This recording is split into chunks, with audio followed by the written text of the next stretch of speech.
म्हणजे आपल्या भारतामध्ये अनेक देवी सुद्धा आहेत, है ना? दुर्गा, सरस्वती, काली, अंबे, हे कुणाचं यादगार आहे सर्व?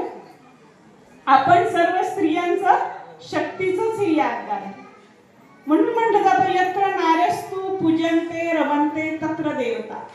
जिथं नारीची पूजा होते तिथं देवता निवास करतात.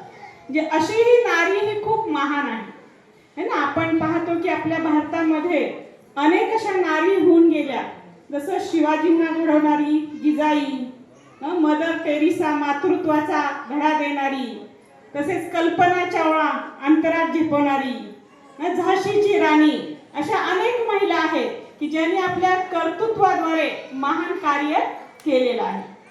पहा, आपण पाहतो की नारीमध्ये परिवाराला पालना करण्याची शक्ती आहे.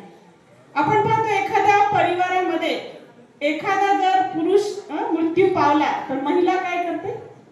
दुसरं लग्न करत नाही. काय करते? भांडे घासील, कपडे धुईल, काही मेहनत करेल, पण आपल्या परिवाराची ती पालना करेल.